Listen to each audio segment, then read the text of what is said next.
Olá, galera apaixonada por livros e histórias incríveis. Se você quer embarcar em uma jornada literária emocionante, não deixe de se inscrever no meu canal de audiobooks agora mesmo. E vamos ao livro de hoje. Primeira parte do livro. A Bíblia de Coubrin. Nos últimos 50 a 70 anos, a cristandade viu a arqueologia e a história desencavarem de passados distantes numerosas Bíblias apócrifas. Embora tenham sido ignoradas pelo Vaticano, representante da Igreja Cristã Católica Apostólica Romana Ocidental, essas Bíblias excomungadas contêm informações que preenchem numerosas lacunas notáveis nas escrituras canônicas tradicionais. Eventos como a infância e a vida de Maria de Nazaré, de José, infância de Jesus e outras passagens completamente ausentes do 4 evangelhos sinóticos e demais textos do Novo Testamento, Mateus, Marcos, Lucas, João, Atos Apóstolos e Apocalipse. Entre as Bíblias ou Evangelhos desprezados pelos doutores das igrejas cristãs são famosos os manuscritos do Mar Morto, encontrados em Israel, os livros de Nag Hammadi, Egito, o Quebra-Nagas, preservado em Copta, na Etiópia, a pouco conhecida Bíblia, da China colhida por cristãos ortodoxos orientais, os ensinamentos escritos do iluminado Buda Issa Vritin Zen Chashing of the Buddha Issa, do Tibete, finalmente, o mais desconhecido destes textos marginais, o Coubrin Bíblida. Bretanha, livro de Coubrin, também chamado Bronze Book, Bronze Bible, a Bíblia de Bronze da Bretanha, Coelbrin, cuja antiguidade é estimada em 3.600 anos, segundo informação contida em edição publicada na década de 1990. O Coubrin Biblos é uma coleção de textos que foram resgatados de um incêndio na abadia de Glastonbury, em 1184 d.C. Diz a lenda que o incêndio foi criminoso e visava justamente destruir livros considerados heréticos, entre eles, mais este apócrifo, o Coubrin. Em uma época na qual a bênção dos papas legitimava o poder político, os soberanos e candidatos a soberanos tinham obter e preservar a sanção divina ao seu direito ao trono.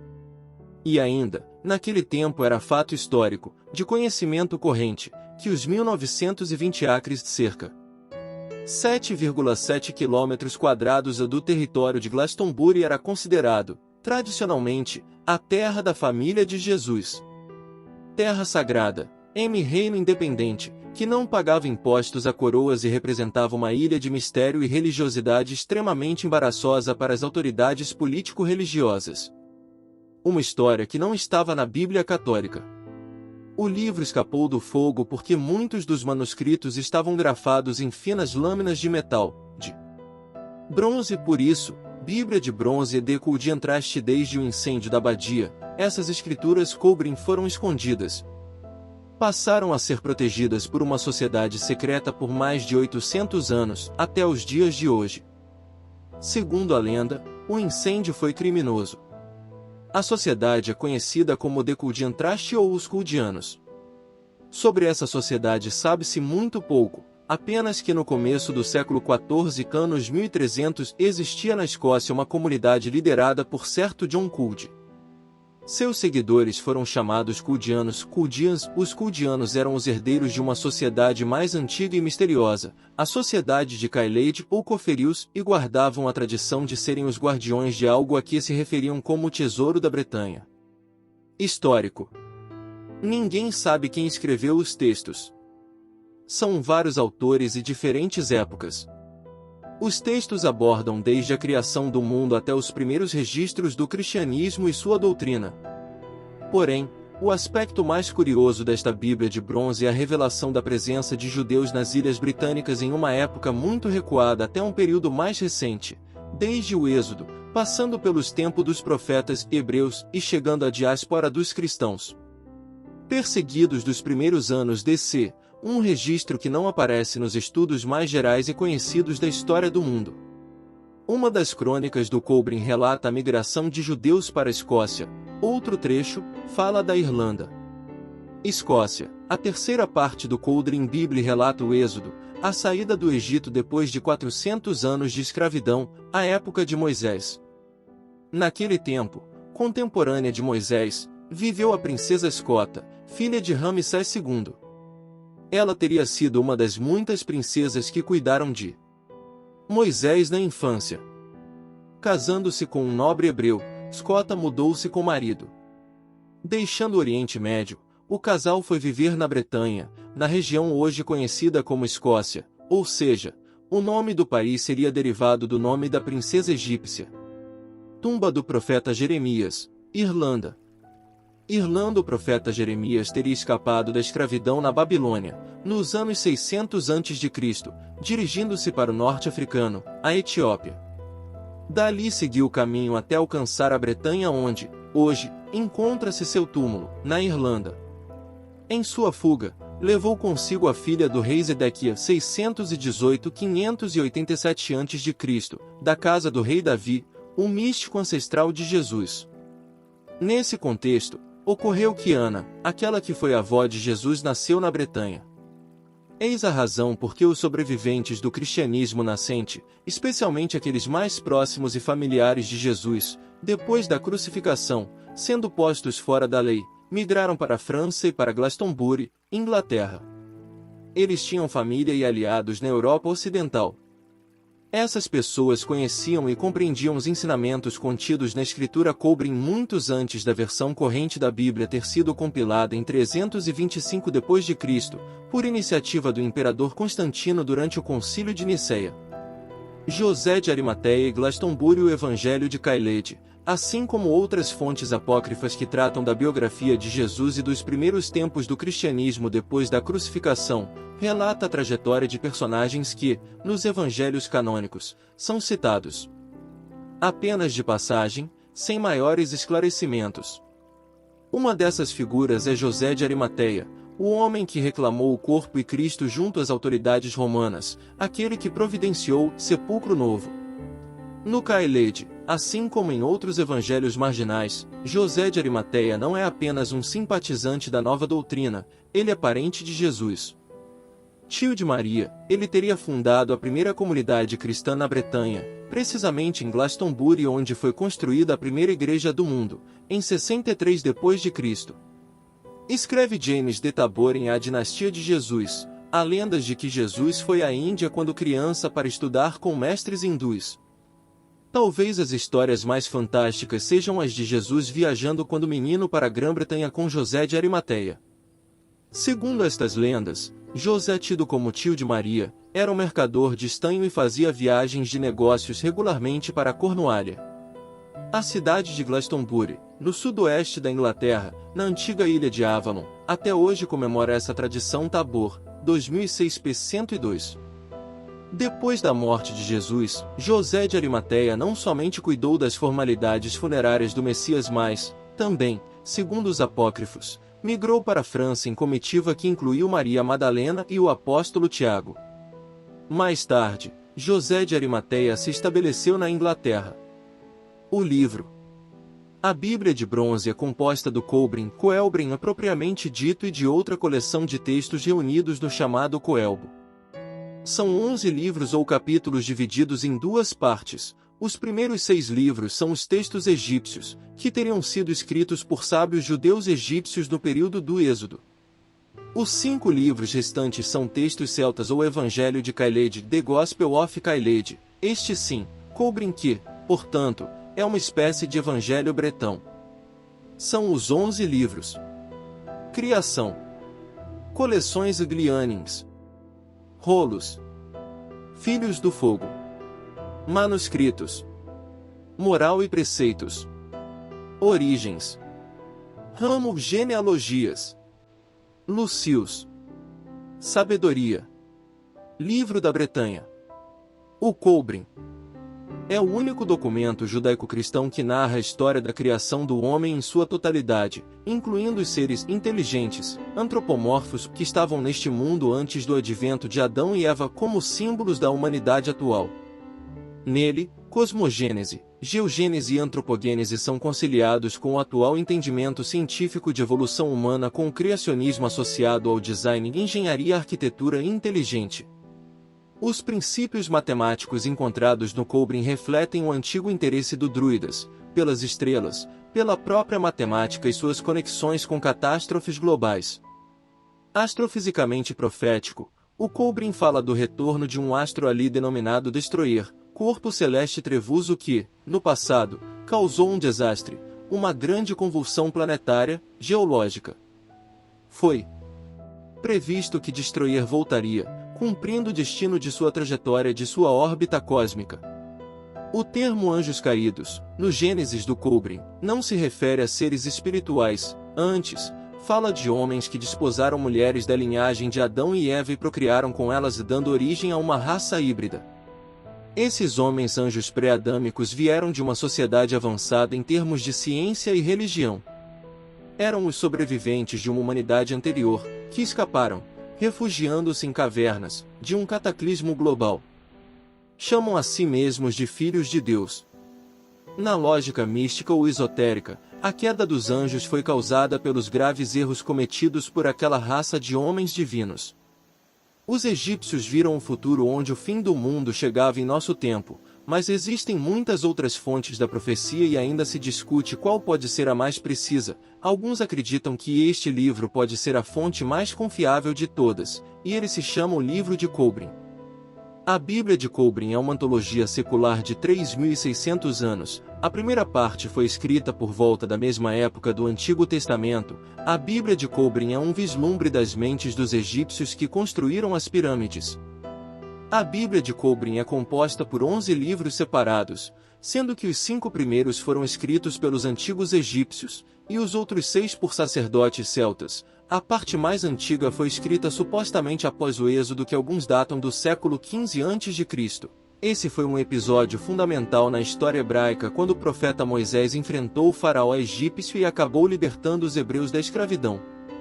Segundo a Bíblia de Kolbrin, esse evento deixou os egípcios desconcertados. Seus deuses os haviam abandonado. Foi uma vitória sem igual dos hebreus. Eles queriam entender o motivo. Então começaram a pesquisar todo o folclore e sabedoria que podiam encontrar, e o resultado disso é a primeira parte da Bíblia de Kolbrin. Disse que a Bíblia de Kolbrin foi descoberta no século XII na Inglaterra, mas já que parece não existir nenhum manuscrito original, alguns duvidam de sua autenticidade. Os sectários da Bíblia de Kolbrin dizem que ele alerta para um desastre celestial, talvez na forma de uma catastrófica reversão polar. Nesse caso, cientistas acreditam que isso resultaria na destruição de 90% de toda a vida no planeta. De acordo com a Bíblia de Kolbrin, a força extraterrestre que provoca o evento não é o Sol como muitos pensam. Em vez disso, a profecia cita um misterioso corpo celeste chamado de o Destruidor. O texto diz que ele não colidirá com a Terra, mas passará perto o suficiente para provocar uma devastação global. Esse corpo possuiria o seu próprio campo magnético positivo e negativo, e de tão forte ele nem precisaria colidir, mas se passar raspando poderia literalmente causar elevações e reentrâncias na superfície. A Bíblia de Kolbrin também conta como o destruidor já passou pela Terra várias vezes. Segundo o texto, a última ocorrência se passou no Egito, 3.600 anos atrás. Tal texto diz: sua cor era viva e sua aparência flamejante, mutante e instável. E todos os homens concordam que era uma visão apavorante. O que realmente chama a atenção na Bíblia de Kolbrin é que os egípcios nos contam que esse objeto voou pelo sistema solar muitas vezes antes, e que 3.600 anos atrás foi um horror para eles. Mas alguns cientistas rejeitam essa afirmação, alegando que astrônomos já realizaram estudos de mecânica espacial suficientes para concluir que nunca houve um evento assim em momento algum na história humana. Os astrônomos estariam errados? Pode o destruidor ser um planeta além daqueles conhecidos no nosso sistema solar? Numa órbita longa e elíptica, que passa próximo à Terra uma vez a cada 3.600 anos. Tal corpo já foi objeto de conjecturas por mais de 2 décadas após uma descoberta intrigante no início dos anos 80, quando 2 astrônomos publicaram a sua descoberta de uma fonte de infravermelho.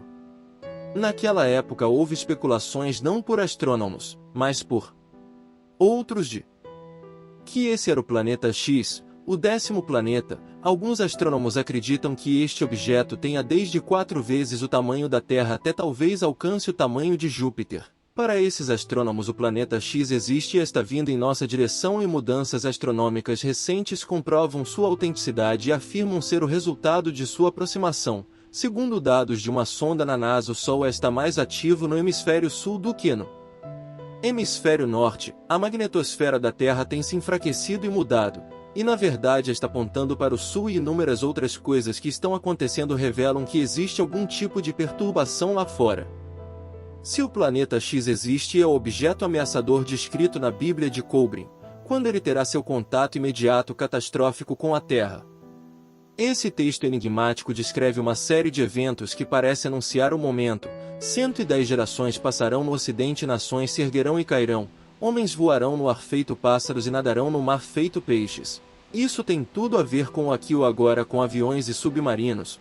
Uma geração pode estar entre 35 e 40 anos, e se multiplicarmos isso por 110, é possível que estejamos nesse período de 3.600 anos, o que se correlaciona com o aqui e o agora, de acordo com a Bíblia de Kolbrin.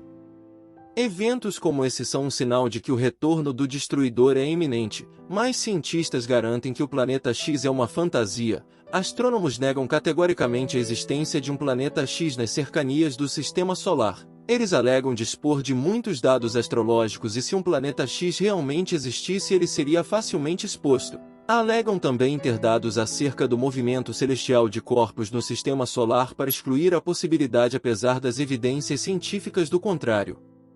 Aqueles que acreditam na Bíblia de Kolbrin e no planeta X mantêm sua afirmação de uma catástrofe extraterrestre que arrasará a humanidade num futuro próximo. Alguns afirmam que os antigos egípcios fizeram mais do que prever o nosso fim do mundo. Eles teriam também preservado os meios para preveni-lo. A possibilidade de acontecer uma descoberta dramática sobre o companheiro solitário da Grande Pirâmide, a Esfinge. Segundo John Desvallo, egiptólogo, esses segredos estão em uma câmara oculta dentro da Esfinge, e mesmo passado mais de 4.000 anos ainda não foram descobertos. Ainda se especula que os poucos que sobreviveram ao cataclisma ainda poderiam se beneficiar dos tesouros que podem estar lá. Segundo Desvallo, segredos esses que abrangem desde registros de toda a história antiga até provas de uma civilização avançada mais antiga que a egípcia que tenha construído a Grande Pirâmide. O Livro da Criação. Tradução: Criação. Extraído do Grande Livro dos Filhos do Fogo. Fala sobre o início das coisas e por que devemos conhecê-las. Capítulo 1. Criação. Capítulo 2. O nascimento do homem. Capítulo 3. A destruição e recriação. Capítulo 4. A aflição de Deus. Capítulo 5. No início. Capítulo 6. Dadão e Levi. Capítulo 7. Hértil, o filho do primeiro pai. Capítulo 8. Dvineva. Capítulo 1. Criação. O conhecimento humano é circunscrito pela ignorância humana, e a compreensão humana é circunscrita pela realidade espiritual. É insensato para o homem tentar a compreensão daquilo que está para lá de sua concepção, porque aí reside o caminho da descrença e da loucura. No entanto, o homem é homem e foi fadado para alcançar para além de si mesmo, esforçando-se por alcançar coisas que escapam de suas mãos. Assim, em sua incompreensão ele substitui as coisas que não compreende por coisas dentro de sua compreensão. Se estas coisas mal refletem a realidade, então não são um reflexo da realidade, podem ser até distorcidas talvez, mas teriam essas coisas maior valor do que uma reflexão em tudo? Não há verdadeiras origens da Terra, pois aqui tudo é efeito, a causa final é em outro lugar. Quem entre os homens pode dizer o que veio primeiro, a semente ou a planta? No entanto, em verdade, não é, por algo que nem semente nem planta precedia ambos, e que a coisa também foi precedida por outra coisa. Sempre existem ancestrais de volta para o início, e de volta para o além, onde só existe Deus. Isto é, então, como estas coisas foram ditas no grande livro dos Filhos do Fogo. Antes do início, havia apenas uma consciência, do Eterno, cuja natureza não pode ser expressa em palavras. Foi o único Espírito, o Criador, que não pode deixar de existir. O desconhecido, incognoscível, criava solitariamente em uma gestação profunda e silenciosa. O nome que é pronunciado, não pode ser o desse grande ser que, permanece sem nome, é o início e o final, além do tempo, além do alcance dos mortais, e nós, na nossa simplicidade, chamamos de Deus. Ele que precedeu tudo, viveu sozinho em sua estranha casa de luz incriada, que permanece sempre inextinguível, e nenhum olho compreensível pode contemplá-la. Os projetos de pulsação da eterna luz da vida em sua manutenção estavam ainda se soltando. Ele sabia tudo sozinho, ele era sem contraste, incapaz de se manifestar em nada, em todo o seu interior, seu ser era um potencial sem expressão. Os grandes círculos da eternidade estavam ainda para serem girados para fora, para serem tocados adiante, como as eternidades da existência na substância. Eles estavam para começar com Deus e voltar para Ele, concluindo em infinita variedade e expressão. Na terra não havia ainda nenhuma existência, não havia ventos acima no céu. Montanhas altas ainda não existiam e também não existiam grandes rios em seu lugar.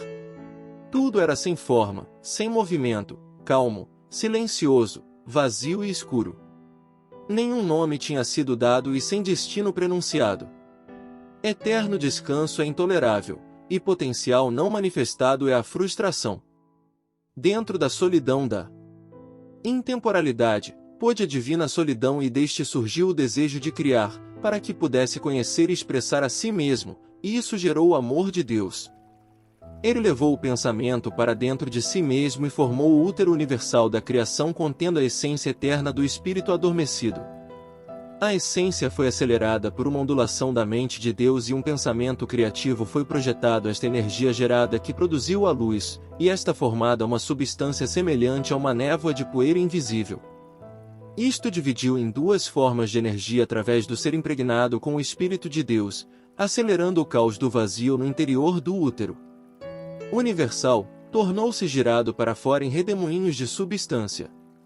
A partir desta atividade, como faíscas de um incêndio, veio uma infinidade de mentes espírito, cada um com poderes criativos dentro de si. A palavra falada foi ativada, seus ecos permaneceram vibrantes, e houve um movimento de agitação que causou instabilidade. A ordem foi dada e isso se tornou a lei eterna. Doravante, a atividade foi controlada em ritmo harmonioso e a inércia inicial foi superada. A lei dividiu o caos na materialização de Deus e em seguida, estabeleceu os limites das esferas eternas. O tempo não mais dormiu no seio de Deus, já que agora havia mudança onde antes tudo era imutável e a mudança é tempo. Agora dentro do útero universal havia calor, substância e vida, e coordenando isso havia a palavra que é a lei. A ordem foi dada, que a menor das coisas formem a maior e que viva, mas em uma forma de raio na eternidade. Assim, o universo surgiu como uma condensação do pensamento de Deus, e como o fez assim ele não revelou de tudo dentro de sua solidificada criação. A partir de agora, Deus estava escondido, pois ele sempre manteve-se vagamente refletido em sua criação. Tornou-se velado de tudo que saiu dele. A criação não pode explicá-lo, sob as leis não pode ser feito, os seus segredos devem ser desvendados pelo Criado. Todas as coisas são por natureza, finitas, elas têm um começo, um meio e um fim. Um objetivo inacabado poderia ser de eterna frustração, por conseguinte, o universo que está sendo criado propositadamente deve ter um objetivo. Se isso finaliza sem qualquer segmento.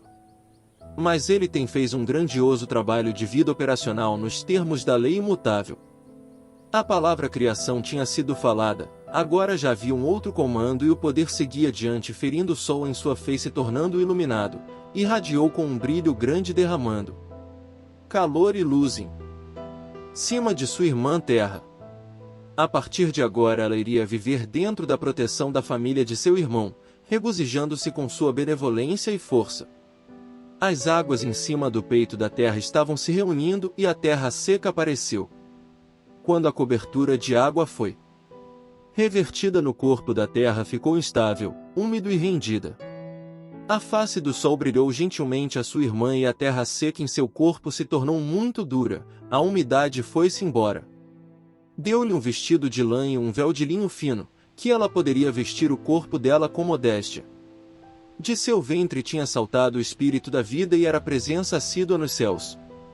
Ele olhou sobre a terra e viu sua beleza, e estava cheio de desejo, e saiu dos espaços celestes para possuí-la. Ele não veio de forma pacífica como um amante, mas como um tempestuoso devastador. Sua respiração uivava ao longo de sua caminhada, e seguiu para os topos das montanhas, mas não descobriu a morada de seu espírito. Porém, o espírito da vida não conseguiu encontrar a morada do espírito da terra porque ela tinha se fechado em si mesma, como uma mulher se retrai diante da força. Não admitia ser ultrajada em submissão. Embora já desejasse o espírito da vida, era honrada. O sol viu sua perplexidade e lutou com o espírito da vida e venceu. Quando ele foi subjugado e a luta primordial tinha cessado, foi entregue pelo sol para sua irmã. Foi castigado e silenciado e no silêncio pairava sobre as águas da terra, e ela agitou-se na resposta. Um potencial de ovos de lama de vida foram formados em pântanos, em locais de encontro de terra e duas águas. O sol deu rapidamente o calor, e a vida rastejou sobre o solo da terra. A poeira da terra trouxe adiante o macho e a névoa de água escura, a fêmea, e eles se uniram e se multiplicaram. O primeiro trouxe o segundo e os dois produziram o terceiro. A terra não era mais virgem e o espírito de vida envelheceu e partiu. A terra ficou vestida com o manto da matrona de verde, das ervas que cobriam seu corpo.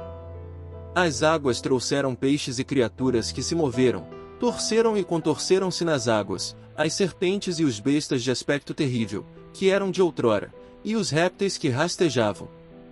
Criaturas enormes e dragões de aparência terrível vestidos de horror cujos grandes ossos ainda podem ser encontrados. Em seguida, saiu do ventre da terra todas as bestas do campo e da floresta. Todas as criaturas da criação tinham sangue em seus corpos, e foi concluído.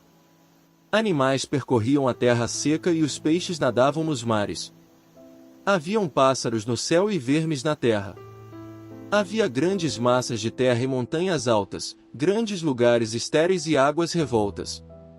Verdejantes campos férteis cobriam a terra e a vida abundante enchia os oceanos. Agora a terra pulsava com a energia da vida. Metais e pedras preciosas escondiam-se nas rochas e no interior do solo. Ouro e prata brotavam do chão. Havia cobre para instrumentos e florestais de madeira nobre. Havia pântanos de juncos e pedras para todos os fins. Tudo estava preparado, tudo estava pronto, e agora a terra aguardava a vinda do homem. Fim do primeiro capítulo. Capítulo 2. O nascimento do homem. O amor de Deus penetrou o terceiro véu e tornou-se a semente da alma no oceano da alma. O corpo do homem Deus fez de água e coisas da terra, respirou dentro dele o espírito da vida, e ele pôde viver. Mas o homem, quando jovem, vivia apenas para comer, beber e fornicar, pois estava consciente apenas da terra, ele só conhecia as coisas terrenas e as formas terrenas. Agora o Espírito de Deus pairava sobre a face da terra, mas não era da terra. Considerou todas as coisas e foi em todas as coisas, mas na terra não pode ser separado de qualquer coisa. Sem substância, estava acordado, mas entrando substância, adormeceu. Considere o que foi dito pelos servos de Eban, o Iavema, que uma vez vagou sobre a terra, ele não tinha nenhuma substância terrena e não podia compreender os seus frutos, pois ele não tinha mãos. Ele não podia beber suas águas, porque ele não tinha boca, nem podia sentir o vento fresco sobre a sua pele. Eles contam como o macaco da tribo Selok, liderada pelo Iavema, pereceram nas chamas antes do vale de Lod. Apenas uma mulher macaco conseguiu alcançar as alturas acima da caverna. Quando Iavema renasceu da mulher macaco na caverna de Voi, ele poderia provar os frutos da terra e beber de suas águas, e sentir o frescor de seus ventos. Será que ele não achou a vida boa? Isso tudo não é um conto de pátio. O homem, criado sozinho a partir de substância terrena, não podia saber das coisas da terra, nem poderia o espírito sozinho subjugá-lo. Se o homem não tivesse sido criado, quem poderia ter conhecido a sabedoria e o poder de Deus? Como o espírito enche o corpo do homem, assim também Deus enche sua criação. Por isso, Deus viu que algo mais deveria estar junto com a terra e o espírito ao mesmo tempo. Em sua sabedoria e pelo impulso criativo que governa a terra, ele preparou um corpo para o homem, o corpo do homem é totalmente da terra. Eis que o grande dia chegou quando o Espírito, que é Deus, se juntou com a besta, que é a terra. Então a terra se contorceu no trabalho de parto. Suas montanhas balançaram para frente e para trás e seus mares de cima e para baixo. A terra estremeceu e seus ventos apitaram. Ela chorou nos rios e chorou nas suas tempestades. Assim, o homem nasceu da revolta e da luta. Ele veio miseravelmente e tumultuosamente, como descendente de uma terra atormentada.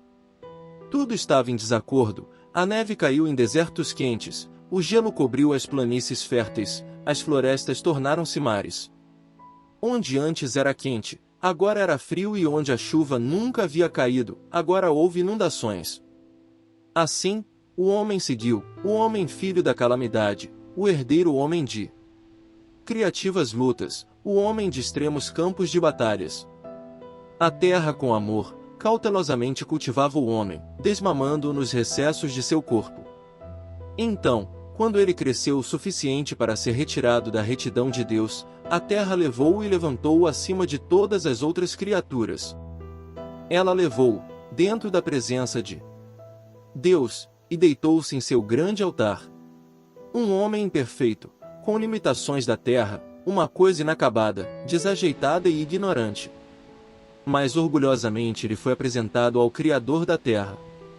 O homem não era seu primeiro filho, era filho da terra, neto de Deus, o homem o herdeiro da tribulação e aluno da aflição. Deus viu no homem a oferta da terra para o seu Senhor, inconsciente, no grande altar, um sacrifício para ele e uma dedicação para o espírito do destino. Então, fora das alturas insondáveis e por trás do véu impenetrável, Deus desceu sobre o altar, e ele soprou dentro do homem o fôlego da vida eterna. Dentro de seu corpo adormecido Deus implantou um fragmento de si mesmo, a semente da alma e a faísca da divindade. O homem mortal se tornou o herdeiro de Deus e da imortalidade. Doravante, ele teria o domínio sobre os bens terrenos de Deus, mas também tinha que desvendar os círculos da eternidade, e seu destino era uma busca eterna, esforçando-se. O homem dormia, mas Deus abriu o grande olho dentro dele, e o homem teve a visão de uma glória insuperável. Ele ouviu a voz de Deus dizendo: Ó homem, em sua mão está agora colocada a tabuleta de sua herança, e meu selo está em cima dela. Saiba que tudo o que deseja dentro do seu coração pode ser seu, mas primeiro é necessário que você aprenda seu valor.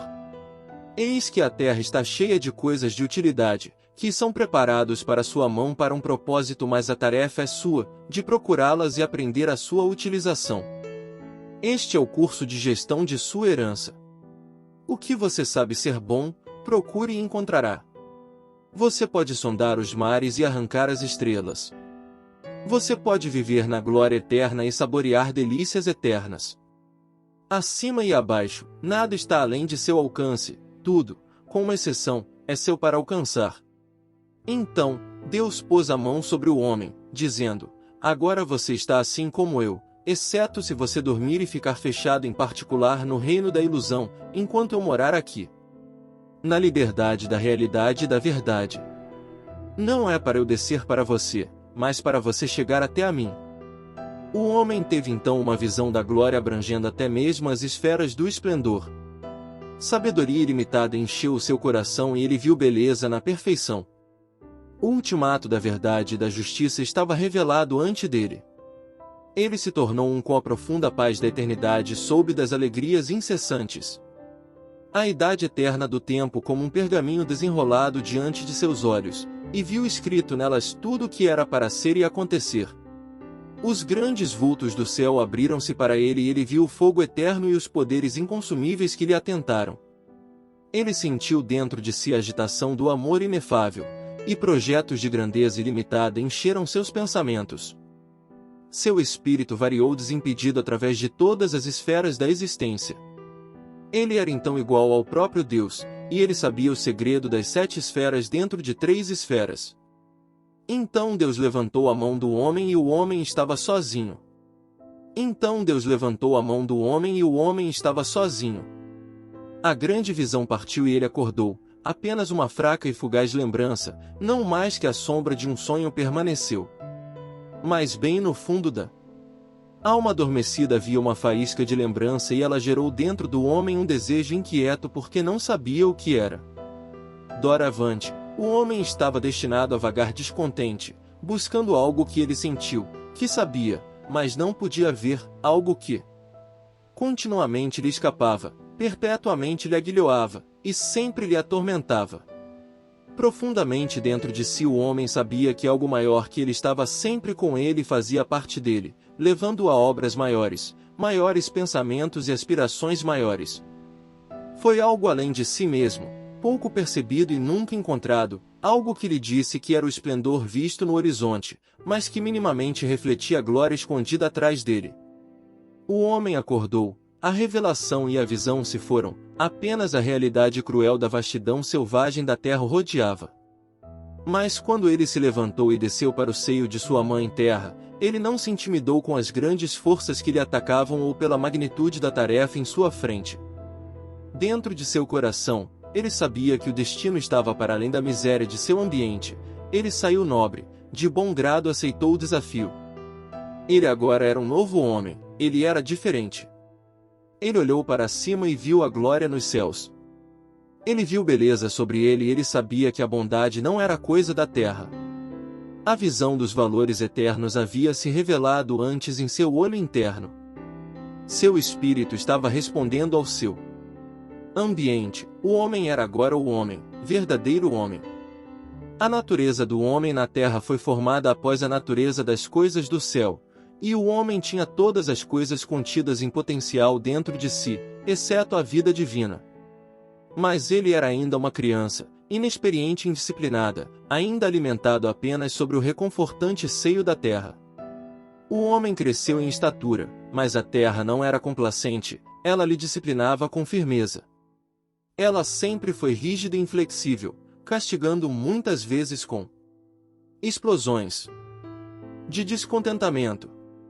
De fato foi a educação de alguém destinado à grandeza, ele foi feito para sofrer de frio, para que ele possa aprender a vestir-se, enviado para os lugares áridos, para que seus membros sejam reforçados, e em florestas onde deverá tornar seu olho afiado e o seu coração forte. Ele ficou perplexo com problemas difíceis e estabeleceu a tarefa de desvelar as ilusões da natureza.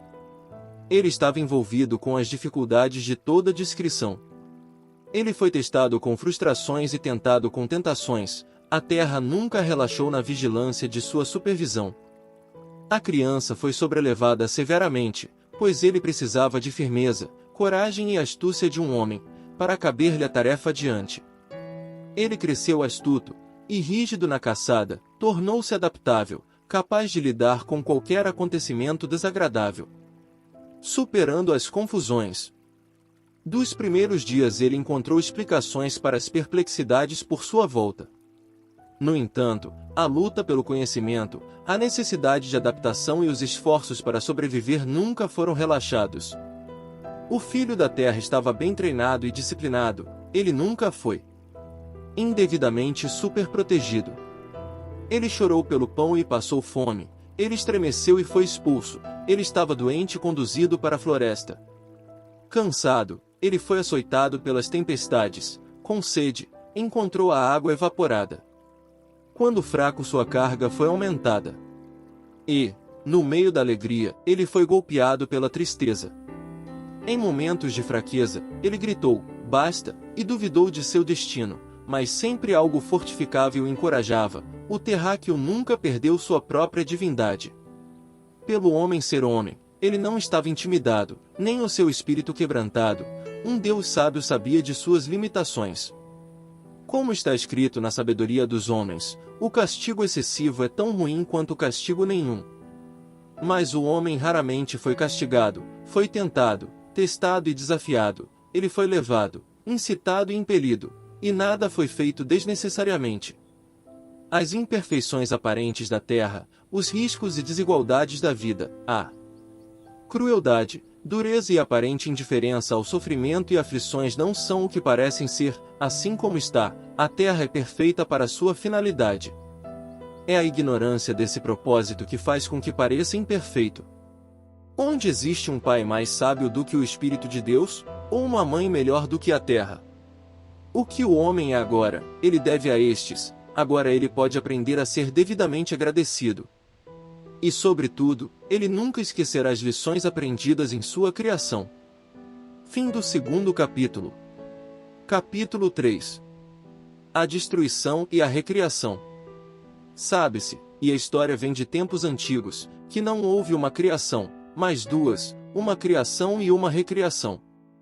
É um fato conhecido para o sábio que a terra foi totalmente destruída uma vez e depois renasceu em uma segunda roda da criação.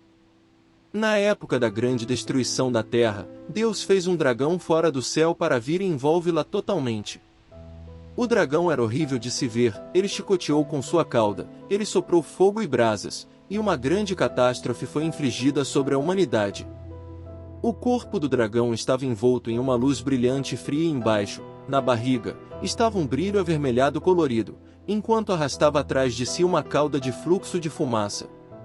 Ele vomitou cinzas e pedras quentes e sua respiração era suja e fétida, envenenando as narinas dos homens. Sua passagem causou grandes trovões e relâmpagos a rasgar no céu que turvamente escureceu, todo o céu e a terra esquentaram. Os mares estavam soltos de seus berços e elevaram-se, derramando por toda a terra. Houve um horrível e estridente trombeta anunciando, que silenciou até mesmo o uivo dos ventos desencadeados. Os homens, golpeados com terror, enlouqueceram com a visão terrível nos céus. Eles foram soltos de seus sentidos e correram loucos, sem saber o que eles fizeram. A respiração foi sugada de seus corpos e eles foram queimados com uma cinza estranha. Em seguida, ele passou, deixando a terra envolta em um manto escuro e ameaçador, que era avermelhadamente iluminado por dentro. As entranhas da terra foram rasgadas em grandes convulsões e contorções, um turbilhão uivava entre as montanhas distantes. A ira do monstro do céu estava livre pelos céus. Ele atacou em uma flamejante fúria, rugindo como 1000 trovões, ele derramava destruição ardente em meio a uma profusão de sangue preto e grosso. Tão impressionante era a coisa, de terrível aspecto que a memória felizmente partiu do homem, seus pensamentos foram sufocados sob uma nuvem de esquecimento. A terra vomitou rajadas de grande mau hálito da boca horrível aberta entre sua superfície. O mau hálito por um momento parou em sua garganta antes de dirigi-lo aos homens enlouquecidos e matá-los. Aqueles que não morreram dessa maneira foram sufocados sob uma nuvem de poeira vermelha e cinza, ou foram engolidos pela boca bocejante da terra ou esmagados sob pedras que se chocavam. O primeiro monstro do céu estava acompanhado de outro que engoliu seu rabo antes de ir, mas os dois não podiam ser vistos de uma só vez.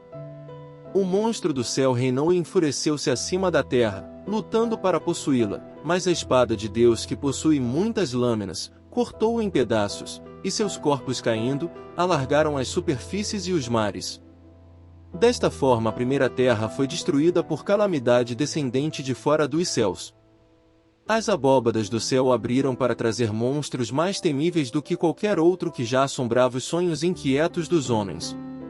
Os homens e as suas habitações foram embora, apenas os pedregulhos do céu e a terra vermelha permaneceram onde estavam, mas no meio de toda aquela desolação, alguns sobreviveram, pois o homem não é facilmente destruído. Eles se arrastaram para fora das cavernas e desceram as montanhas. Seus olhos estavam selvagens e seus membros tremiam, seu corpo sacudido e seus lábios não tinham controle. Seus rostos estavam retorcidos e a pele solta pendurada em seus ossos. Eles estavam como bestas enlouquecidas conduzidas a uma jaula em chamas, eles não sabiam direito, sendo privados de toda a sabedoria que tiveram uma vez e aqueles que os guiaram haviam ido embora. A terra, único e verdadeiro altar de Deus, tinha oferecido um sacrifício da vida e da tristeza para expiar os pecados da humanidade. O homem não tinha pecado na ação, mas nas coisas que ele falhou em fazer. O homem sofre, não só para o que ele faz, mas pelo que ele não consegue fazer. Ele não é castigado pelos erros cometidos, mas para cair, reconhece-los e corrigi-los. Em seguida, a grande nuvem e cobertura de poeira que envolveu a terra, que cercavam na escuridão pesada, foram perfuradas por uma luz avermelhada, e a cobertura foi varrida por grande aguaceiro e pelas águas da tempestade furiosa. Lágrimas frescas da lua foram derramadas pela angústia da terra e as desgraças dos homens. Quando a luz do sol perfurou a capa da terra, saia do terreno em sua glória a revitalização, a terra novamente conhecia dia e noite, pois eram agora tempos de luz e escuridão. A sufocante cobertura rolou distante e as abóbadas do céu se tornaram visíveis ao homem. O ar foi purificado e o novo ar vestiu a terra renascida, protegendo-a do escuro vazio do céu hostil. A tempestade deixou de bater em cima da face da terra e as águas acalmaram sua agitação. Terremotos não rasgaram mais a terra, nem foi queimada e enterrada sob rochas quentes. As massas de terra foram restabelecidas na estabilidade e solidez, firmes no meio das águas circunvizinhas. Os oceanos caíram de volta em seus lugares ocupados e a terra ficou estável em suas fundações.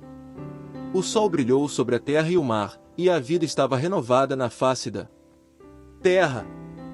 A chuva caiu suavemente mais uma vez e as nuvens de lã flutuavam nos céus. As águas foram purificadas, os sedimentos afundaram, e a vida cresceu em abundância. A vida foi renovada, mas era diferente. O homem sobreviveu, mas ele não era o mesmo. O sol não era o que tinha sido e uma lua tinha sido tirada. O homem estava no meio de renovação e regeneração. Ele olhou para os céus com medo dos poderes terríveis de destruição que se espreitava. Doravante, o céu sereno escondia um terrível segredo. O homem encontrou a terra firme e os novos céus fixos. Ele se alegrou, mas também temeu, pois ele viveu no temor que os céus novamente trouxessem monstros e que caíssem sobre ele. Quando os homens saíram de seus esconderijos e refúgios, o mundo sabia que seus ancestrais tinham ido embora para sempre. A face da terra foi alterada e a superfície estava coberta com rochas e pedras que tinham caído quando a estrutura do céu desabou. Uma geração tateou na desolação e tristeza, e como a escuridão foi dissipada, seus filhos acreditavam que eles estavam testemunhando uma nova criação. O tempo passou, a memória esmaeceu e a recordação já não estava clara. Geração seguida de geração e os anos passaram, novas línguas e novos contos substituíram o antigo. Fim do terceiro capítulo. Capítulo 4. A aflição de Deus. Isto veio de um livro, Scroll, de Querobal-Pactermin, que escreveu: os antepassados de todas as nações do homem eram um só povo, e eles foram os eleitos de Deus, que entregou toda a terra a eles, todas as pessoas, os animais do campo, as criaturas do deserto e as coisas que crescem. Moraram através de longos períodos em terras de paz e de abundância. Houve alguns que lutaram mais, eram mais disciplinados, porque os seus antepassados tinham atravessado o grande vazio escuro, seus desejos eram voltados para Deus e foram chamados filhos de Deus. Seu país era ondulado e florestado. Ele era fértil, com muitos rios e pântanos. Havia grandes montanhas ao leste e ao oeste, e no norte tinha uma vasta planície pedregosa. Então, chegou o dia em que as coisas se tornaram difíceis e apreensivas. Deus fez um sino aparecer nos céus, para que os homens soubessem que a terra seria afligida, e o sinal era uma estrela estranha. A estrela cresceu e se fortaleceu em um grande brilho e era impressionante de se ver. Ele estendeu chifres e cantou, sendo diferente de qualquer outro já visto. Então os homens, vendo-a, disseram entre si: certamente, este é Deus aparecendo nos céus acima de nós. A estrela não era Deus, embora fosse direcionada por seu desígnio, mas o povo não tinha sabedoria para compreender. Então, Deus se manifestou nos céus. Sua voz era como o rolo de trovões e ele estava vestido com fumaça e fogo. Ele tinha brilho em suas mãos e sua respiração, caindo sobre a terra, trouxe enxofre e brasas. Seu olhar era um buraco negro e sua boca um abismo com os ventos da destruição. Ele cercou a totalidade dos céus, tendo em suas costas um manto negro adornado com estrelas. Essa era a imagem e manifestação de Deus naqueles dias. Impressionante foi o seu semblante, sua voz terrível de ira, o sol e a lua esconderam-se no Medo e houve trevas pesadas sobre a face da terra. Deus passou através dos espaços dos céus acima, com um poderoso rugido e um alto toque de trombeta.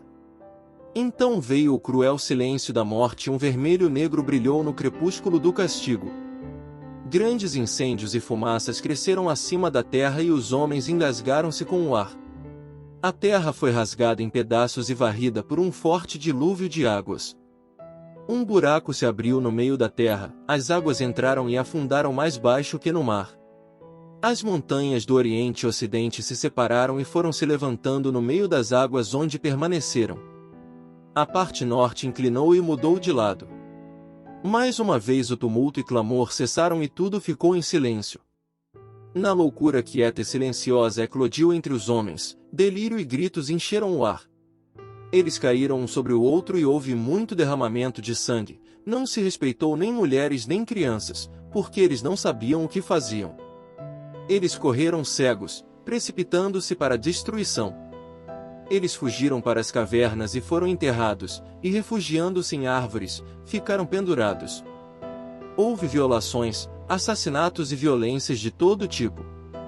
O dilúvio das águas retornava e a terra foi lavada. A chuva batia incessantemente e havia grandes ventos. A terra e o homem estavam oprimidos, seus rebanhos e os seus jardins e toda a sua obra deixou de existir. Algumas das pessoas foram salvas em cima das montanhas e sobre os destroços, mas estavam dispersados distantes sobre a face da terra. Lutaram pela sobrevivência nas terras do povo inculto. Em meio à frieza eles sobreviveram em cavernas e lugares protegidos. A terra de pessoas pequenas e a terra de gigantes. Land of the Necklace Ones, e terra de pântanos e nevoas, terras do Oriente e do Ocidente foram inundadas. A terra da montanha e as terras do sul onde havia ouro e grandes animais, não foram cobertas pelas águas. Os homens estavam perdidos e em desespero. Rejeitaram o Deus oculto por trás de todas as coisas o qual eles tinham visto e conhecido por sua manifestação. Eram menos do que crianças nesses dias e não podiam saber que Deus havia afligido a terra no entendimento e não intencional, para o bem do homem e da correção de seus caminhos. A terra não é para o prazer do homem, mas é um lugar de instrução para a sua alma. Um homem sente mais facilmente os movimentos de seu espírito em face de desastres do que no regaço do luxo. O ensino da alma é um longo e árduo caminho de instrução e formação. Deus é bom, e do mal, o bem não pode vir. Ele é perfeito e perfeição não pode produzir imperfeição. Somente a compreensão limitada do homem vê imperfeição no que é perfeito para a sua finalidade. Esta grave aflição do homem era outra de suas grandes provas. Ele falhou e assim seguiu os caminhos dos deuses artificiais que ele mesmo fabricou. Os homens fazem deuses e lhes dão nomes, mas onde está o benefício nisto? O mal vem para o meio da humanidade gerado pelo medo e ignorância dos homens. Um mau homem torna-se um espírito do mal, e todo o mal que está sobre a terra, vem tanto da maldade dos espíritos quanto da maldade dos homens. Fim do 4º capítulo. Capítulo 5. No início. Agora, os filhos de Deus foram moldados pela mão de Deus que é chamado de Ave, e se manifesta de acordo com seus desejos. Todas as coisas que têm vida são moldadas por Ave. A raposa, tremendo nas terras frias, anseia por calor e assim seus filhotes têm casacos mais quentes. A coruja, desajeitada no escuro, anseia por ver a sua presa de forma mais clara e, em gerações desejando a isto, o desejo é concedido. Ave fez tudo o que é para que todas as coisas mudem sob sua lei. Homens também são moldados por seus desejos, mas diferentemente dos animais e das aves, seus anseios estão circunscritos pelas leis da causa e do efeito e da lei da semeadura e colheita. Estes, os desejos, modificados pelas leis, são chamados de enidvádio. Ao contrário dos animais e pássaros, o desejo, no homem é algo que lhe diz respeito e não a sua prole, embora não sejam intocados por ele. O destino pode ser comparado a um homem que tem de viajar para uma cidade distante. Se ele quer ou não fazer a viagem, continua sendo seu destino. Ele pode escolher se quer ir por meio de um rio ou por meio de uma planície, quer através das montanhas ou através das florestas, a pé ou a cavalo, lento ou rápido, e tudo o que acontecer por causa desta decisão, é fatalidade. Se uma árvore cai em cima dele porque ele escolheu o caminho da floresta, ele foi condenado, por acaso é um elemento de fatalidade. O destino não permite qualquer escolha, a fatalidade dá uma escolha limitada que pode ser bom ou ruim, mas não pode ser evitada. O que está fadado deve ser, para que em nenhum momento possa haver qualquer retorno. Enidvádio faz as circunstâncias do viajante em conformidade com a lei da semeadura e colheita. Ele pode viajar com conforto ou dor, alegria ou tristeza, com a força ou fraqueza. Sobrecarregado ou pouco sobrecarregado, bem preparado ou mal preparado. Quando o destino é definido de acordo com os graus de uma vida anterior, então as circunstâncias da viagem devem estar em conformidade com o desejo. Para que serviria um ótimo destino? Quando a lei da semeadura e colheita decreta que um intolerável fardo deve ser carregado pelo caminho, é melhor ter aspirações menores. Os decretos da fatalidade são muitos, os decretos do destino são poucos. Quando a terra era jovem e a raça do homem ainda como criança, havia férteis pastos verdes nas terras onde tudo agora é areia e deserto estéril. Em meio a tudo isso, existia uma terra-jardim, Gardena, que fazia fronteira ao precipício da terra, a leste para o nascente do sol, e foi chamado Merua, que significa o lugar do jardim na planície. Ficava ao pé de uma montanha que foi rachada na sua ascensão, e fora dela corria o rio de Tardana que regava a planície. Da montanha, do outro lado, corria o rio Cal que regavam a planície através da terra de Caleda. O rio Nara corria para o oeste, em seguida, voltava a fluir em torno da terra-jardim. Era um lugar fértil, para fora do chão cresceu cada espécie de árvore que era boa para alimentar e cada árvore que era agradável à vista. Cada erva que poderia ser comida e toda a erva que havia florescido estava ali. A árvore da vida, que foi chamado Glazir, com folhas de ouro e cobre, estava dentro do recinto sagrado. Ali, também, estava a grande árvore da sabedoria, tendo os frutos do conhecimento concedendo a escolha e a habilidade de conhecer o verdadeiro do falso. É a mesma árvore que pode ser lida como homens leem um livro. Havia também a árvore da transgressão que cresceu sob o lótus de Rapture, lótus do arrebatamento, e no centro estava o lugar de poder, onde Deus fez a sua presença conhecida. O tempo passou e os filhos de Deus estavam crescendo fortes e eretos sob o moderado martelo de Deus, e a terra, a bigorna de Deus, tornou-se mais amável. Mas uma vida enjoada em tais lugares, pois é contra a natureza do homem de florescer nestas circunstâncias. A terra não é lugar para gastar tempo deleitando-se, é um lugar de ensino, experimentação e ensaio. Os filhos de Deus ainda não eram os herdeiros de Deus, nem herdeiros da divindade, mas havia entre eles um que tinha quase completado a peregrinação de Enidvádio. Ele tinha desvendado os novelos emaranhados do destino e atravessou os mares tumultuosos da vida em muitos portos do destino, e tinha pago as dívidas de semeadura e colheita. Foi um triunfante sobre Enidvádio. Ele foi Fanvar, filho de Alma e Aten. Ele era sábio e sabia todas as coisas. Viu mistérios e as coisas secretas escondidos dos olhos de outros homens. Ele viu o nascer do sol e o pôr do sol em seu esplendor, mas ansiava por coisas não realizáveis no lugar onde ele morava. Então, porque ele andava com Deus, ele foi selecionado de sua espécie e levado para Merua, o lugar jardim, de Gardenplace. Ele veio cruzando montanhas e desertos, chegando depois de muitos dias viajando. Cansado e perto da morte por causa das privações que ele sofreu, ele só poderia chegar às águas refrescantes do qual ele bebeu profundamente, e cheio de cansaço, ele dormiu. Em seu sono, ele sonhou e assim foi o seu sonho. Ele viu diante de si um ser de indescritível glória e majestade, que disse: Eu sou o Deus acima de tudo, mesmo acima do Deus do seu povo. Eu sou aquele que cumpre as aspirações dos homens e eu sou aquele que as preenche. Você, depois de ter percorrido todos os círculos de Enidvádio e estabelecer o seu merecimento, então agora será meu governador sobre a terra e você deve reger todas as coisas aqui, guiá-los nos meus caminhos, conduzindo-os sempre para cima na glória. Este será o seu trabalho, eis aqui a sua recompensa. Uma névoa pareceu envolver o ser glorioso, e envolvendo, ele não era mais visível. Então, a névoa gradualmente apagou e o homem viu outra forma. Emergente. Foi o de uma mulher, mas como Fanvar nunca tinha visto antes, além de bonita a sua concepção de beleza, com tamanha perfeição da forma e da graça que ele ficou aturdido. No entanto, a visão não era substancial, era um espectro, um ser etéreo. O homem acordou e procurou alimentar-se dos frutos sobre ele, e tendo-se refrescado perambulou pelo jardim. Sempre, por onde ele ia, via o espectro, mas não tinha medo porque ela sorria encorajadoramente, trazendo conforto ao seu coração.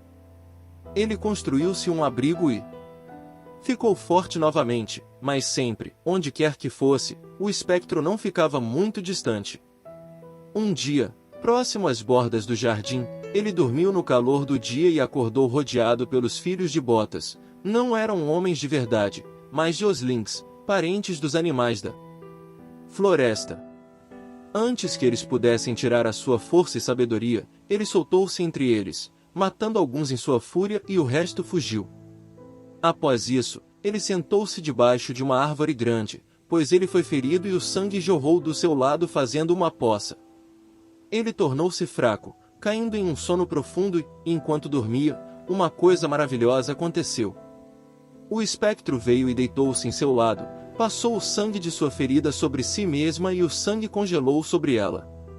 Assim, o ser espiritual, Spirit Ben, tornou-se vestido de carne, nascido de congelamento de sangue, e sendo separada de seu lado, ela se tornou uma mulher mortal.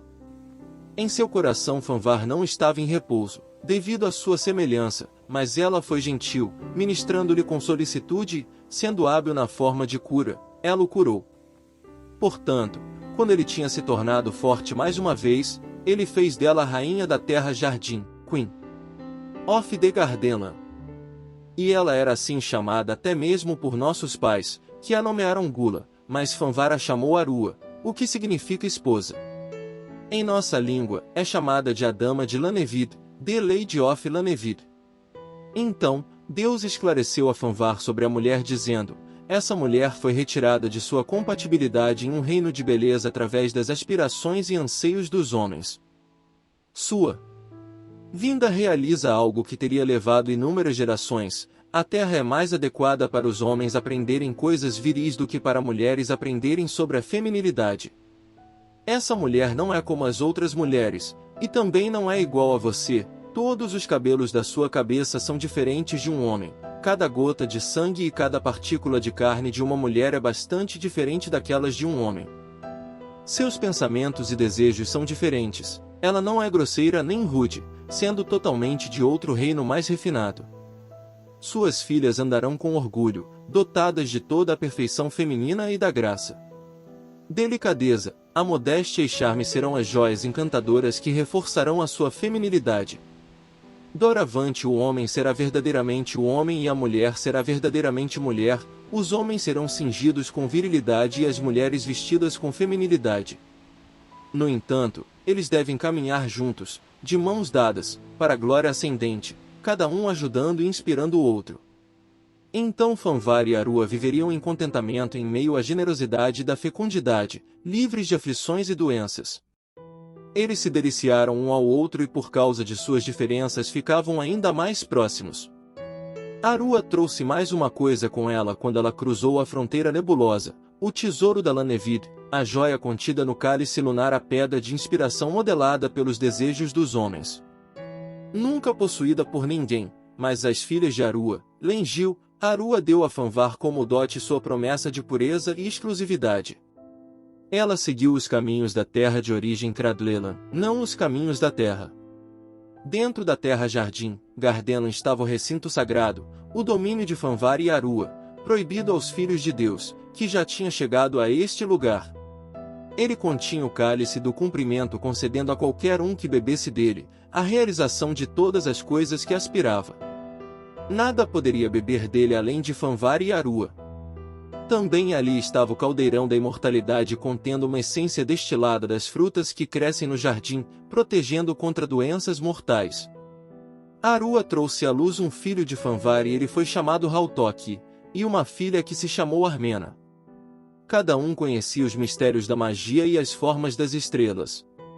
Na plenitude dos tempos Hautok casou entre as filhas dos filhos de Deus e teve 2 filhos, Enanari e Nenduka. Foi Enanari que primeiro ensinou a tecelagem de tecidos de plantas, e Nenduka foi um grande caçador. Armena também casou entre os filhos de Deus e trouxe à luz um filho que foi chamado Belenki e filhas chamadas Ananua e Mameta. Ananua sabia a manufatura de vasos e coisas de barro e Mameta a domesticação de animais e aves. Nenduka teve 2 filhos, Nantara e Caina. Nantara teve 2 filhos também, Nenduka e Dadon, antes de morrer na plenitude da masculinidade.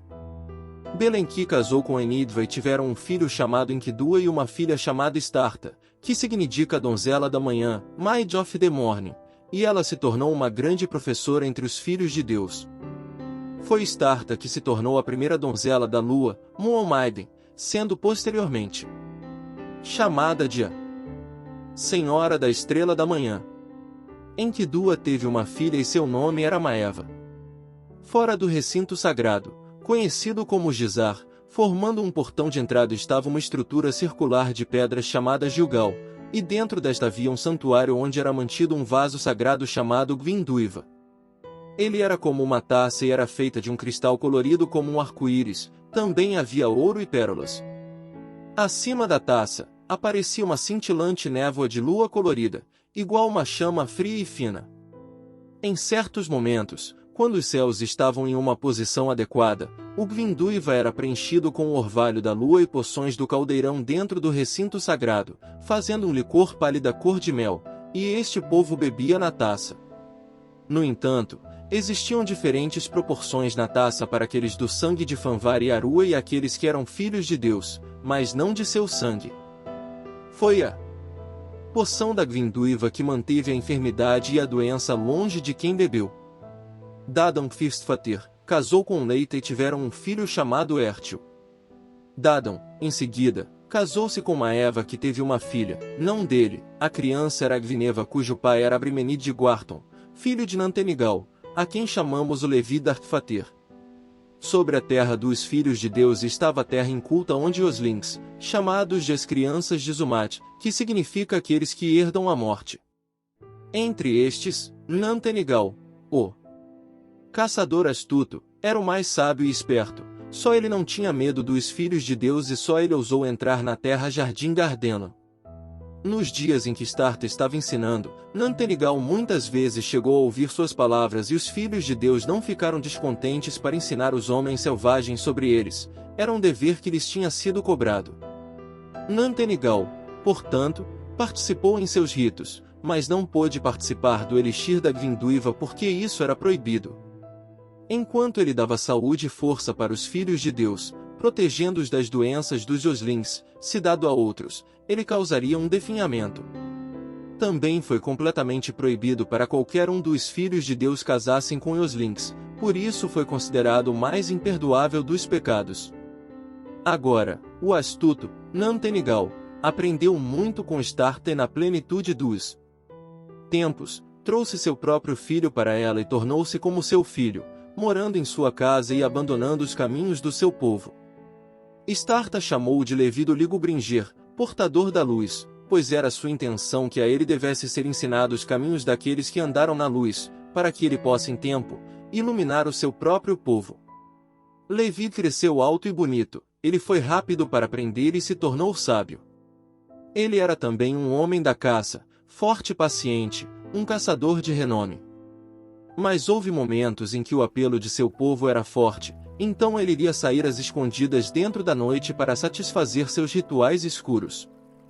Assim, ele tornou-se conhecedor das formas da carne e nos prazeres carnais do corpo. Dadon tornou-se um servo do recinto sagrado, onde o véu nebuloso entre os reinos pode ser penetrado, para todos aqueles que têm o sangue de Arua, tinham dupla visão, uma capacidade para ver espectros e de Sitfolk, Ansis, e seres espirituais, e todas as coisas do outro mundo, não claramente, mas como através de um véu. Ao lado do lugar chamado Gizar estava um agradável parque com árvores de toda espécie e um riacho, também moitas de arbustos floridos e todos os tipos de plantas que crescem exuberantes. Era o costume de Maeva passear sob a luz do sol e Levi também ia lá. Assim aconteceu que eles se encontraram entre as árvores. Maeva sabia sobre ele, mas tinha se afastado dele no passado. Agora ela viu que ele era bonito, dotado de muitas atrações, assim ela não fugiu. Com o passar dos dias, eles ficaram mais tempo juntos. Levi falava de coisas que Maeva não tinha ouvido antes. Ela sentia uma agitação no seu sangue, mas não respondia ou atendia suas tentações, por causa das coisas que eram proibidas. Então Levi foi até Momoter, mãe Lua, mulher sábia dos Joslings, e contou seus desejos e suplicou que ela o ajudasse. A Momoter, mãe Lua, deu-lhe 2 maçãs contendo uma substância vil que tinha elaborado através de suas hastes. Levi deu para Maeva, que depois ficou presa em suas mãos. Eles reuniram-se novamente depois disso. Maeva enamorou-se por Levi. Mas aconteceu que ela ficou doente com uma doença estranha e estava com medo. Então Dadon adoeceu e Levi também, e Levi disse à mulher: "Você deve obter essências puras dentro do recinto sagrado, e Cetina, a Momoter mãe Lua, irá preparar um elixir para nos curar." Isso ele disse porque ninguém de sua espécie já havia sido capaz de obter as substâncias sagradas, embora tivessem sempre cobiçado, e sempre lhes foi negado. Agora, por causa de sua fragilidade, a mulher foi flexível e Levi aproveitou a oportunidade. Para atingir os seus fins, Levi deu a Maeva uma poção que tinha sido preparada pela Momoter, mãe Lua, e ela administrou este a Dadon e aqueles com ele, pela astúcia e engano, de modo que eles adormeceram. Enquanto dormiam, Maeva roubou as substâncias sagradas e as levou para Levi, que lhes deu a Momoter, mãe Lua, e ela fez uma bebida. Parte desta foi dado a Maeva e o resto aos Joslings, em seus ritos durante a noite. Quando amanheceu, eles estavam todos enfraquecidos com dores graves, e antes do pôr do sol naquele dia todos os Joslings foram golpeados com uma doença, como eles nunca tinham conhecido antes. Maeva pegou o que tinha sido dado a ela e foi se encontrar com Dadon, que estava em sua cama, deu-lhe um gole de sua taça. Apesar disso, ela teve que usar artifícios femininos para levá-lo a beber. Ela bebeu o resto e ambos dormiram. Mas quando acordaram de manhã, ambos estavam sofrendo de dores e isso era algo que não tinham conhecido antes. Dadon disse à mulher: "O que você fez? Só por aquilo que nos aconteceu antes não pode ter sido, a menos que as coisas que são proibidas tenham sido feitas." A mulher respondeu: "Senhor, eu fui tentada e eu caí, eu fiz o que era proibido e imperdoável." Dadon disse: "Eu sou obrigado por dever de fazer certas coisas, mas primeiro vamos para Gizar, ao lugar chamado Betelcris, onde vou buscar a iluminação." Então eles foram lá juntos e se apresentaram diante do santuário debaixo da árvore da sabedoria. Lá eles foram preenchidos com uma visão afluente, vendo-se como eram e como deveriam ter sido, e eles ficaram envergonhados. Ele, porque não tinha seguido o caminho correto de um homem, e ela por causa de sua falsidade. Lá, se refletindo em uma névoa, a contaminação da mulher foi revelada, e o coração do homem murchou dentro dele como uma flor lambida pelo fogo. Então viram um grande ser espiritual materializar-se na névoa refletida, que disse-lhes: "Ai de você e sua casa, porque o maior dos males sobreveio sobre a raça dos filhos de Deus e esta se corrompeu. A herança de Cadanhapa está perdida." O fluxo fétido corrompeu a mulher como resultado da mistura incompatível, mas não é tudo. Doenças e enfermidades também são geradoras dos fermentos da implantação impura. Dadon disse: "A culpa é da mulher, porque eu também irei sofrer." O ser espiritual respondeu: "Porque vocês dois são agora como um. Os vermes das doenças e enfermidades atacarão ambos igualmente, mas vocês não irão corromper novamente este lugar. De agora em diante, o véu nebuloso tornar-se-á uma barreira impenetrável separando nossos dois reinos, um de cada, então eles não poderão ser mais facilmente alcançados. Entre nós não terá agora nenhum meio de comunicação. Doravante, o homem e a mulher estarão fadados a se unirem em amor divino, devem ser divididos e separados embora sempre anseiem a reunião. Eles podem abrir caminho um para o outro, buscando a unidade que vai reacender a chama, mas a menos que os seus esforços transcendam as limitações das coisas terrenas, serão em vão. O espírito do homem será separado do todo e lançado novamente na inconsciência, e ele também ansiará pela união com o todo. A faísca deve procurar retornar ao fogo, caso contrário irá tornar-se nada. A teia do destino é novamente tecida e os caminhos do destino refeitos. O projeto da vida é redesenhada, novamente a progressão começa na ignorância, nascimento e morte, dor e prazer, alegria e tristeza, o sucesso e o fracasso, o amor e o ódio, a paz e a guerra, toda a luz e sombra, as muitas matizes fazendo a esplendida complexidade dos padrões da vida sobre a Terra. Este é um novo começo, mas um começo não na pureza e sem restrições, mas já ponderado com dívidas e encargos. O ser espiritual continuou. Suficiente maldade tem sido forjada por sua obstinação e desobediência, pelos decretos proibindo certas coisas que eram para seu próprio benefício. Imortalidade estava quase ao seu alcance, mas se você tivesse conseguido isso, você teria trazido um mal ainda mais doloroso sobre vós e vossos herdeiros, libertos da servidão para a mudança, você e eles teriam sido incapazes de progresso. Os filhos de Deus foram expulsos da terra jardim, Gardenland, pelos seres espirituais, e então, guardiões foram colocados nos portões de forma que ninguém pudesse reentrar. Em seguida, ele foi retirado para além do véu nebuloso, as águas deixaram de fluir, e a fertilidade partiu, apenas um deserto permaneceu. Os filhos de Deus passaram a habitar na terra de Amanigel, que está além das montanhas de Machur pelo mar de Dalemuna. A partir deste momento em diante o homem criou sua própria semelhança espiritual. Alguns que estavam com aspecto repugnante, mesmo para si mesmos, e estavam misericordiosamente disfarçados em um fundo escuro, e eles disseram entre si, vamos morar aqui na escuridão e preparar um lugar para outros iguais a nós, de modo que quando eles venham eles permaneçam aqui junto com nós. Assim foram as regiões escuras formadas e habitadas por demônios que são os espíritos repulsivos modelados pelos homens maus. Essas coisas foram registradas. Em Siboi eles costumavam dizer que esta foi a maneira de fazer o homem. Deus enviou seu espírito artesão para a terra e o reflexo dele foi desenhado em um corpo sem espírito, e isso se tornou o coração do homem. Estas são as palavras escritas por Tonis de Mirim no Odisseia no seu dia. Você me pergunta o que é o homem e eu respondo, ele é a vida tornando-se consciente de si mesma. Ele é o imaterial conhecendo o material, espírito na matéria, fogo na água. Quando isso aconteceu pela primeira vez ninguém se lembra e só os contos antigos permanecem. Houve o início e, em seguida, o jardim, e ele era neste jardim um homem encontrando-se. Antes disso, ele não era livre, sendo um com tudo sobre ele. Como ele não podia desobedecer, o bem e o mal não pode ser, eles eram inexistentes. O homem tornou-se livre através da consciência de si mesmo, e com esse conhecimento negou qualquer parentesco com a besta. Como ele não estava mais em relação harmoniosa com as coisas da terra, tornou-se insatisfeito, desgostoso e inquieto. Ele queria fazer parte, mas sentiu que o lugar que lhe pertencia não estava lá. Ele tinha renascido como um homem de Deus, e portanto, é verdadeiramente dito que o homem nasceu da terra e do espírito, debaixo de uma árvore, o símbolo da vida, e em um jardim. Ali, os olhos do homem e da mulher foram abertos, e estando acima dos animais, eles sabiam que eram diferentes e separados de tudo que respirava.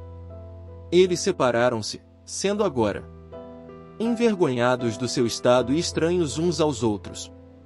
A satisfação carnal de criaturas inferiores não era mais suficiente, haviam perdido contato com a fonte do amor, mas, mesmo sabendo que algo estava faltando, não sabiam o que. Eles tinham caído dentro do conhecimento carnal, no qual somente o homem pode conhecer, porque somente ele sente o descrédito da divindade. Eles foram removidos do jardim da satisfação pela inalação da substância divina e não poderiam retornar por causa da barreira entre o homem e o não-homem. Camelite escreveu: os entrelaçados foram cortados, separados, e desde este dia, nunca conheceram a satisfação. Eles andam inquietos sempre procurando se unir novamente, juntos, encontrar a joia que foi perdida na terra para sempre. Lupizes escreveu, esta primeira mulher, que veio do nada, é a Deus eternamente glorificada, a inspiradora dos corações, o ideal de mulher honrada por todos os homens, a sacerdotisa nos santuários de delicadeza e ternura. Ela era a mulher ideal que, por causa da natureza do homem, está sempre tentado pelo seu duplo, a besta em forma de homem. Se a besta triunfa e ela cai, o ideal torna-se enrolado em panos da desilusão e alguma coisa se perde para o coração de um homem. Estas palavras também estão lá, eles não participam da sabedoria e o fruto da árvore do conhecimento é amargo. Aos homens é negada a verdade como direito de nascimento.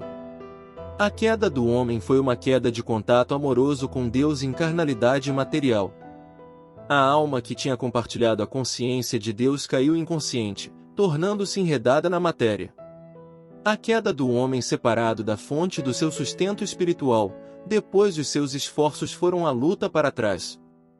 Em seu tatear cego buscando Deus, após a queda ele descobriu demônios e achou mais fácil adorar a eles do que para continuar a busca. Deus está sempre à espera, o homem só tem de olhar para cima, mas é mais fácil descer o morro do que escalá-lo. É mais fácil para as crenças do homem espiritual degenerarem do que evoluírem. Quem dentre os homens conhece a verdade pode escrever com um certo conhecimento? Não seria essa certeza ser contra a lei? Ninguém estava lá no início, para ver e escrever, mas de uma coisa nós podemos ter a certeza, a criação Deus sabe como e porquê, poderia os atos de um ser tão grande assim serem sem propósito. Fim do 5º capítulo. Fim da primeira parte. Mas as novidades não param por aí. Prepare-se para os próximos vídeos repletos de emoção e aventura literária. Estamos preparando uma seleção incrível de obras que vão te transportar para mundos mágicos, desafiar sua imaginação e te fazer refletir sobre temas importantes. Então, não esqueça de ativar o sininho de notificações para receber todas as atualizações do canal. Assim, você não perderá nenhum dos nossos novos lançamentos e poderá aproveitar cada momento das nossas narrativas.